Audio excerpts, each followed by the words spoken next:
In the last episode of Ask Dr. Gill, I discussed the negative effects that stories have on our health. Now that I have your attention today on the podcast, I want to talk about the positive effect story has, because I think story is a very important human component and is part of our DNA, if you will, in terms of culture, in terms of society, and also in terms of health. And I think there are aspects of this that are really important to explore. So stay tuned.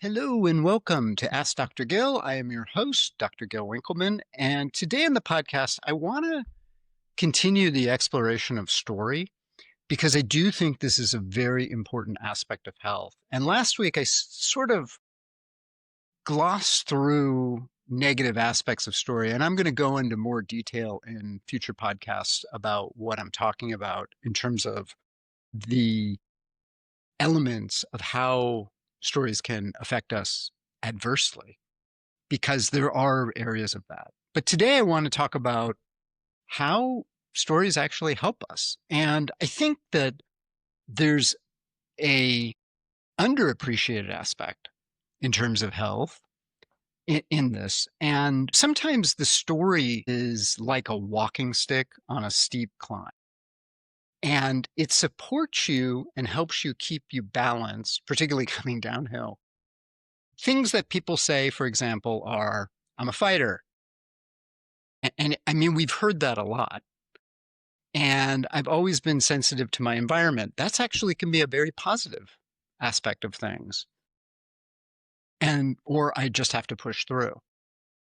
These are pieces, I think, that people use to help them get through whatever adversity they're dealing with in the moment.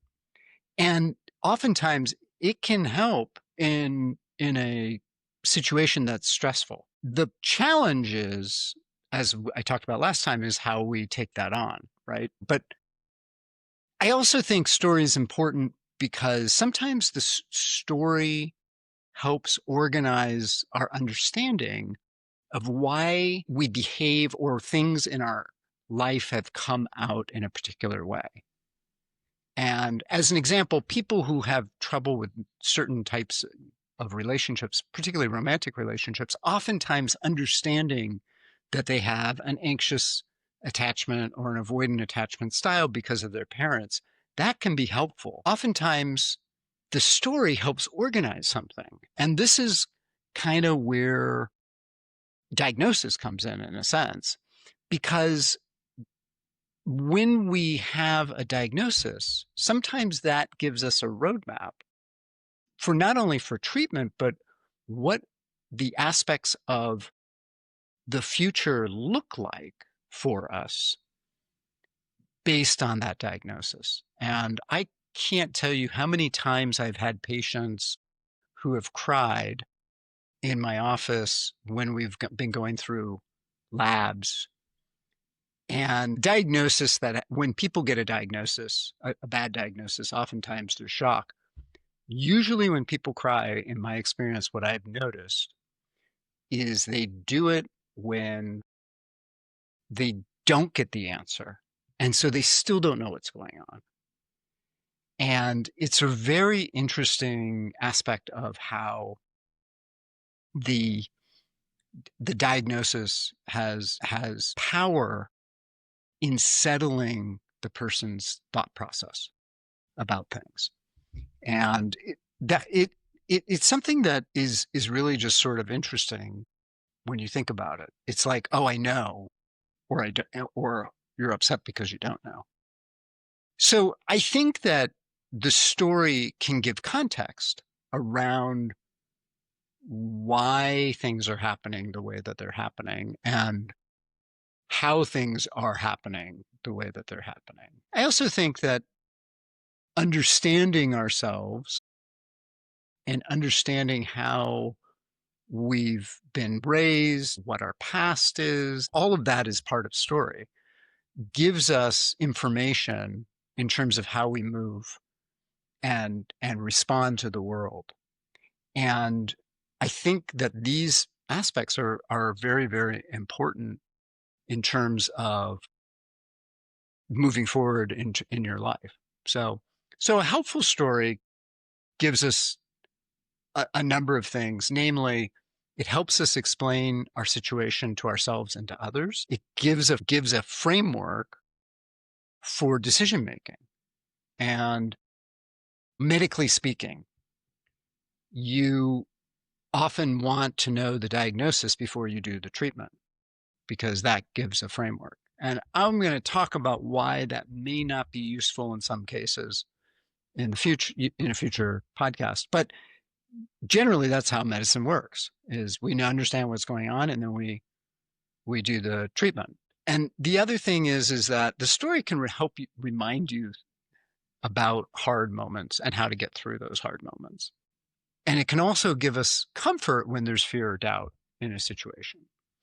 So, and I do think that oftentimes knowing, for example, that you had a traumatic childhood is very useful in terms of understanding what you're going through and how you respond to situations. And the question is does the story still serve you? That's really what this boils down to. And I think it's a very simple test. Does the story expand your possibilities, or does it limit your possibilities? And this is the two-edged sword I was talking about in the last podcast. When we have a situation where, for example, let's go to attachment theory for a minute, and you realize that you have anxious style attachment. And that can be very beneficial to understand that you have that, because it allows you to communicate with your partner or your potential partner what is happening for you and what you need in the situation to feel more comfortable. But it can also be, the flip side of that can be, you're so identified with that you never move out of that anxious attachment style. And if you read attachment theory carefully, we can move. It is actually more fluid than people realize. I'll do another podcast about attachment theory and health issues, because I think that there is a connection there. But it's really interesting how that can be a double-edged sword. Same with any diagnosis. So, and then the other thing is that if your beliefs are really positive towards the body, and I'll give you a few examples in a minute, that is really serving, right? So examples of that would be, I always improve my health. My body responds really well when I get the right support. I'm learning ways that work best for me. Those are empowering. Those allow for growth, they allow for change, and they allowed for new opportunities. And that's why I think this is a really important piece to work on and look at. I'm going to talk more about this in the second half of the show, because I want to talk about how stories can hold you back and what you can do about this. So stay tuned.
Okay, welcome back to Ask Dr. Gill. I'm your host, Dr. Gil Winkelman.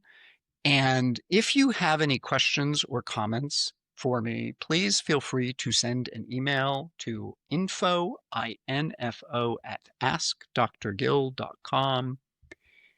I will leave the link below. It's askdrgil.com if you're driving. If you have any questions, you can also send an email about that as well. I am going to be putting together a workshop about how to recognize your beliefs and your stories and then overcome the limiting ones. And I'm going to have posts about this on my website, askdrgill.com, as well as giving you information about this as we go forward. I think I'm going to be doing this in November. That's the plan. It will be online the first time. And I might actually do an in-person one in Hawaii at some point as well. So really looking forward to putting that together. I'm still getting the pieces and how to organize it because there's a lot of information. Let's talk about when stories hold you back. So let's just acknowledge that story is really, really important, and that the stories that we have, both for ourselves and society, by the way, the stories that we have are important in terms of helping us organize our values, our beliefs, our actions. Without those, it's like everything's random. And this may be part of the reason, and I don't want to get into a whole philosophical debate about this, but when you look at sort of creationist versus science, the science, there's a randomness to the story, but it is coherent. And what I mean by that is that it's just like there's a big bang, and I'm not questioning the science, by the way, when I say this. Stories help us organize our value structures. They help us organize our actions oftentimes. And unconscious stories make us act unconsciously. And this is kind of where the recognition of the story is super important, because it allows us to understand why we act the way we act at times. And in my podcast about habits, I think it's often the fact that we have something operating with us that we're not aware of that leads to the negative habits. For example, overeating. Oftentimes, overeating happens because of anxiety. And oftentimes that anxiety is there because of past trauma. And it's not that you have to remember the trauma. I will say this again, because I believe I said this in the last podcast. Remembering trauma is not necessarily, it's not the way to healing necessarily. Understanding that story of what happened to you in your childhood, if it was really severely abusive, remembering that story, all of those things, that isn't necessary for healing. What's necessary is experiencing the emotional content in your body and allowing it to move through you. That's what resets your nervous system.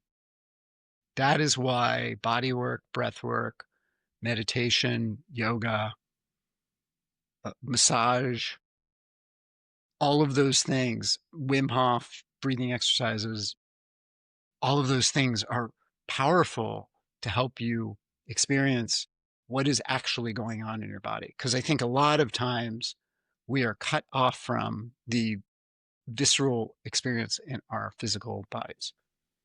And what I want to mention is talk about when stories hold you back. And I think even the best story, I went through X and I'm a survivor, for example, even that supportive story can become too small for you. It's like, think about it like having a cast on after your bone heals. And you're still growing. Like it's going to be uncomfortable. And I think that the restrictions that we place on ourselves because of that story don't allow us to grow into the next stage of whatever our next stage is, our next stage of healing, our next stage of maturity, our next stage of relating, our next stage of life. And I think when you have a story so solidified that you can't explore a different approach or believe that you can improve or get better, that's the limiting aspect of story. And I would add diagnosis as part of that. I've had patients who are diagnosed schizophrenic or schizoaffective, and they got better. And some of them were still living their lives as if they were schizoaffective, and some of them have moved beyond it and are living great lives. And going back to the attachment, if you understand that you have an anxious attachment and you move beyond that label, that's when you can become secure. But if you hold on to the label, you will never ever find secure attachment because you're holding that in place. You've solidified it. And the story is meant to be an aspect that brings us to where it is that we need to be and then move beyond it. And so when you can let go of the story, I think it's important to remember your story likely helped you survive. It may have even saved your life at some point, because it's kind of like when people shut down, when people go into freeze mode, when they've had a very traumatic experience. That freeze mode is designed to help you survive in that moment. And part of the story is to think that story. Like the future story is, oh, that was so necessary that I went through that, or I made that up, whatever it is, and now I can move beyond it. And oftentimes a ritual can be very helpful for this, for people. It's not about erasing your past or changing who you are per se. It's about making room for growth, for something bigger than your current narrative. And I think that that's the piece that people forget. They get so attached, like, well, I'm a survivor. It's like, well, how about going into I'm a thriver? I'm living my life. And that's the piece that I think we're going to talk about in future podcasts, as well as where my workshop is going. So I hope this was helpful. Again, if you have any questions or comments, feel free to leave them below or send them to info@askdrgill.com. Thank you so much for joining, and I will speak to you next time.